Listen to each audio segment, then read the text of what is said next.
Welcome back, everyone. I wasn't really going to make this video. This is going to be, as people know, I kind of like to do a how-to and teach people how to do things, and a lot of people will say, well, that's an easy thing to do, but a lot of people don't know, and there's not a real lot of videos that really show step-by-step or an easy way how to do something. Sometimes these people make it a little more complicated than it needs to be. So, as you can tell from the title of the video, it's how to cut stair stringers. And again, these are not finished stairs, meaning, you know, something that you're going to put oak on, which is the same principle, but this is just a quick way if you ever need to make a stair, and I'll show you what I'm doing right now. So the distance between our garage, and as you've seen before, this garage is 15 feet tall inside, 10-foot doors. And I don't really need it to be that tall. The only reason that it is that tall, and I talked about this before, is so that the garage lines up with the house walls. And the way the ground sloped, that's the way it worked out, and I don't mind it. But I don't really need it to be this tall because nothing big enough that can't fit in those doors would fit in lengthwise. And like I said, I have 8-inch floor. I could put the weight of almost anything on it. I would like to put my lift in here that I have in the shop, but it's already in the shop. I'd have to take it apart, so probably won't, but it would be good in here because I wouldn't have to, this is perfect because what fits on the lift would fit in here, and I'd never have to worry about it. But anyway, so I'm tired of climbing up and down this ladder right now to get into the house from the garage, and as you can tell, my trailers are over there and the shop is over there, and I have to keep coming in and out this way. So my total plans for this, I haven't totally come up with. What I was going to do was make a deck.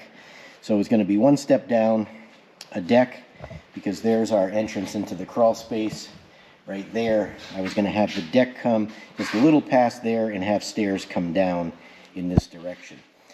But what I'm thinking I'm going to do is I'm going to have the deck run all the way across, and I'm going to put a loft. Now I do have up there, I do have a loft room, but it's too high up and too hard to get into, and I'd never use anything that I put up there. So what I think I'm going to do is basically build just like a mezzanine here so you can drive underneath it, probably along where those blocks are. And just have a deck that runs the whole way, and I can put lawn chairs and coolers and everything else that I'll never use again, but I can put up there that I can get easy access to. So, because if it's too hard to get to something, you're never going to use it. So in which case, I would have the deck come across like this. I would have stairs come down, and then I'd have stairs go up. So I don't really want to make this permanent right yet, because I'm not 100% sure. So I am just going to make a set of stairs so I can go up and down right now. So I just want to show quickly how to do that. So what you want to do is just measure your height. So we need to come from this floor down to that floor. So very simply. So, and I forget what the measurements are because I've already done it because I wasn't going to do this. But for the sake of argument, we'll say this was... I believe it was 55. I think it was 55 or 58. Let's say it's 58. So what you want to do, all your stairs, you never want to have a stair that's, I mean, the optimum stair is between 7 1/4 and 7 1/2, the rise. So you want to try to stay in that range. So what you do want to do is divide the number by 7. So doing it easily would be, obviously, if this was 49, you would divide that by 7 and you'd have 7 stairs.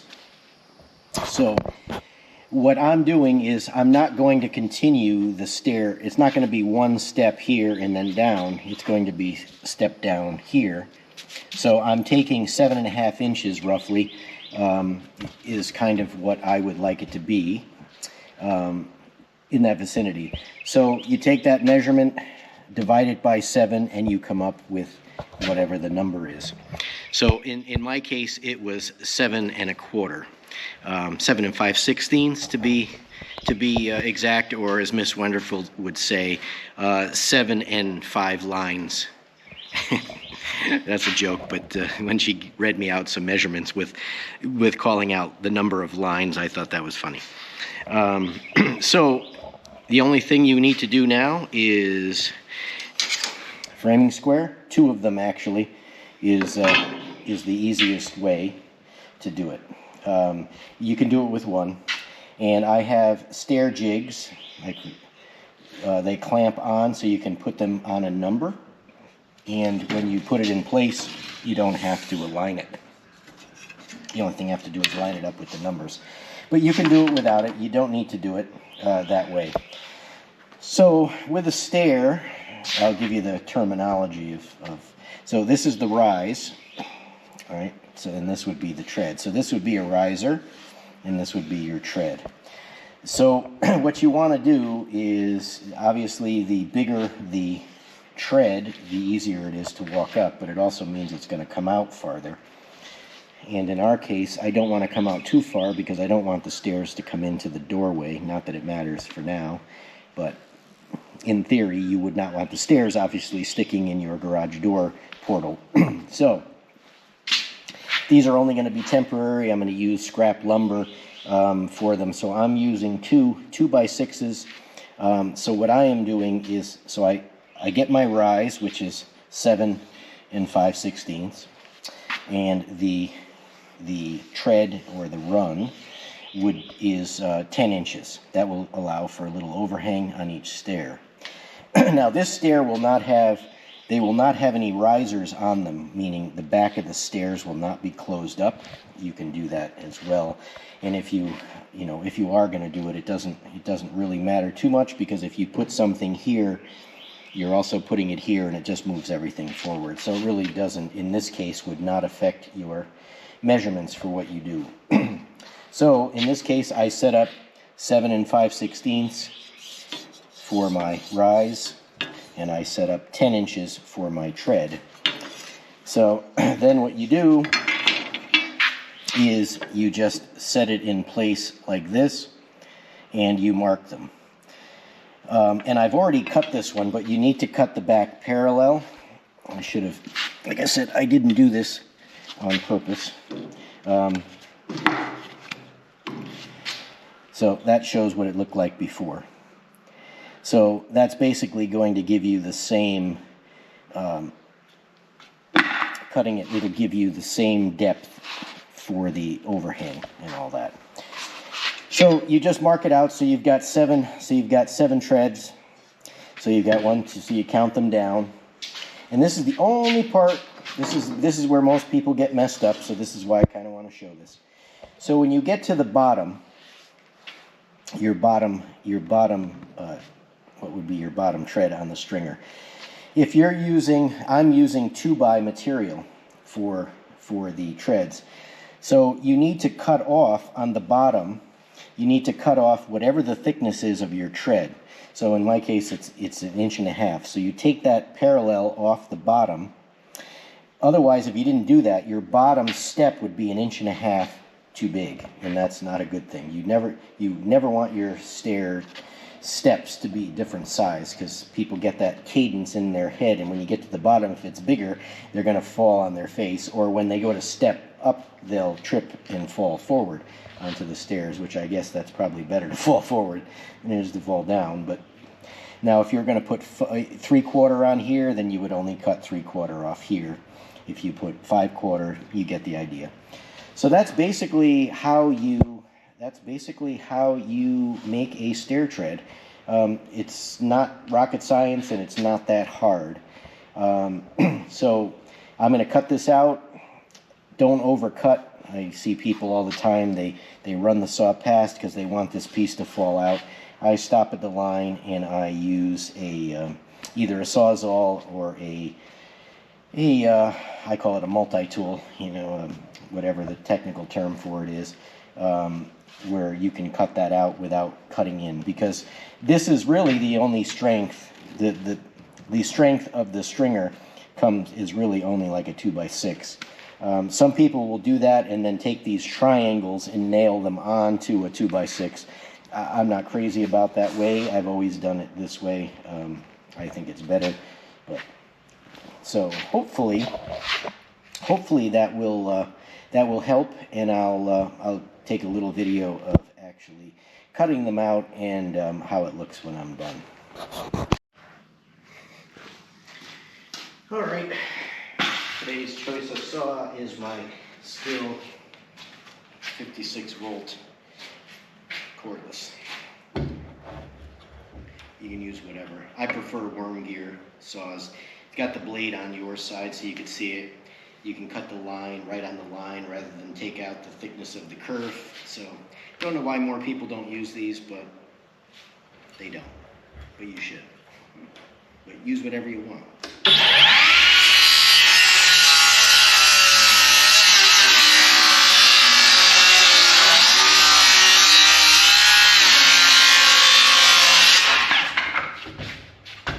So this is where you don't want to overcut.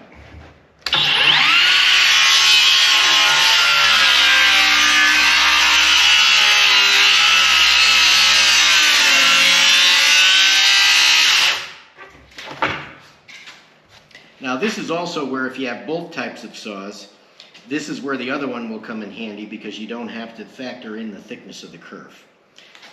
As long as you cut them always the same way wherever you look at the line, it might be off a little bit, but at least they'll all be equal.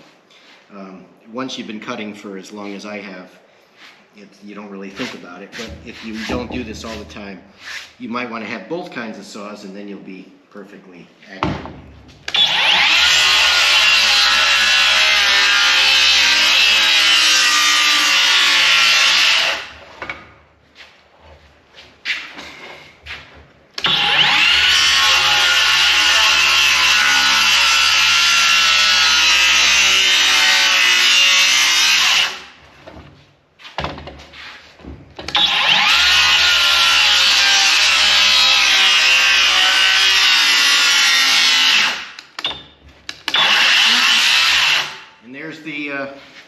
There's the problem with the battery-powered saw, because when it gets down lower, you start to run out of battery. So we'll have to pick this one up after I get a corded saw. But in its defense, I've been using this for about 4 days and have not recharged the battery.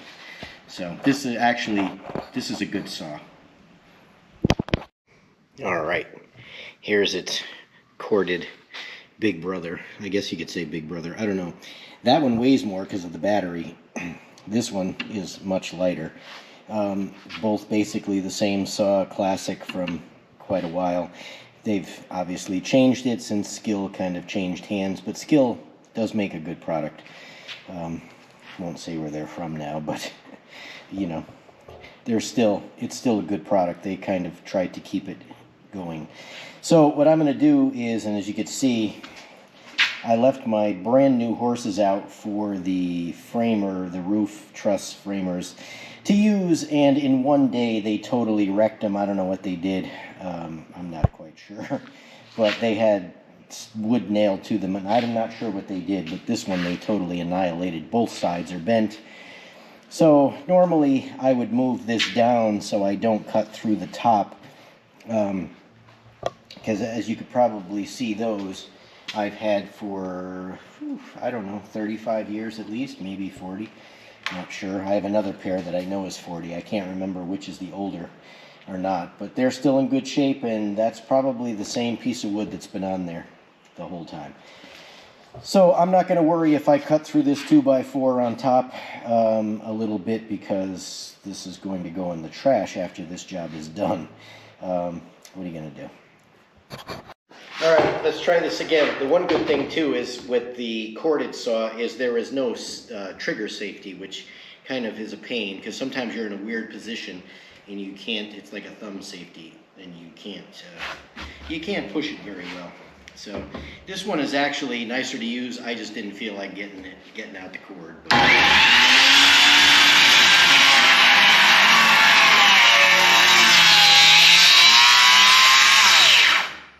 And the good thing is this this blade is sharper, because I put a new one on it before the job, and I haven't used this one too much.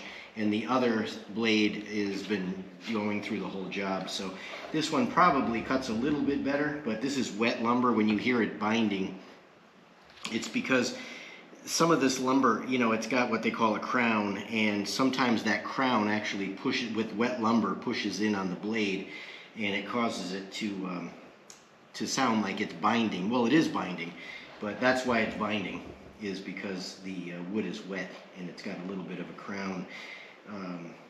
The fibers of the wood are pushing in.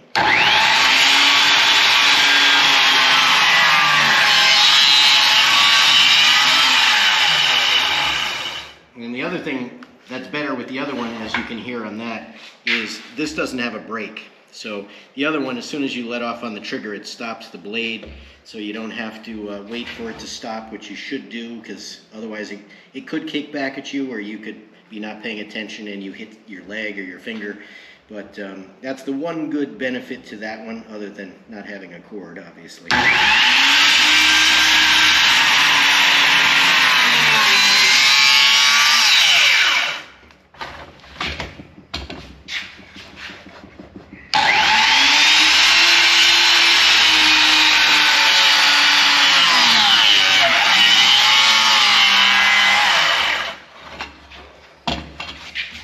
So this one we're going to sacrifice the 2x4 a little bit, but I'll lift up a hair.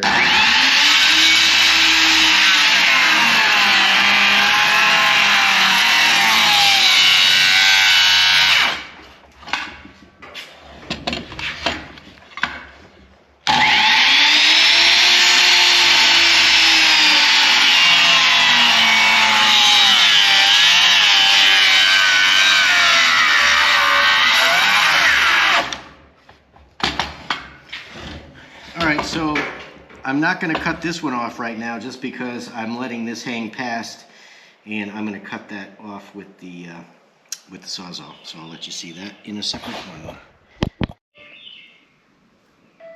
And I just want to show something. Oh, of course. All right. I just want to show this, which I think some people know about when I see all the signs that David gives me. One of the things is a white bird, which you guys know about, or if you've been watching a long time, and I find feathers and stuff, and I just looked just now in here where I'm working inside the garage, right where I'm working right now, and that was not there yesterday. There's a white feather fluttering in the wind right there. And I'm going to show you two other things that I got in coins that David left for me. So I'm just going to put that in here. I figure that's a good time to do it. I know I try not to do it too much, even though I see it all the time, but I just had to point that out because that is right where I'm working. Right where I'm working. Thanks, Dave. He's helping me. And his co-worker and friend, Mike Murphy, from the South Carolina DOT, just called me. Actually, I'm going to put the clip back in, or maybe it'll be in the beginning and you'll see it however I do it. But right when I was going to talk about this, his friend and co-worker, Mike Murphy, called while I was going to do this clip. Can't make the stuff up. All right, so for cutting out the triangles, Sawzall, this is a battery-powered Milwaukee. I like this one. You can use anything. It doesn't really matter. But all you want to do is drop it down into like that, right into the cut. Just keep it back a few inches and just move it forward. Keep it level. And there it goes. And this way you don't overcut and you don't have a piece of wood in your way. I bend it ever so slightly into the cut, just a little bit, so that you don't have the risk of a little hump, so to speak, in there. And again, these are rough stairs. These are not finished stairs, so it doesn't matter either way, but for me, that's just what I do.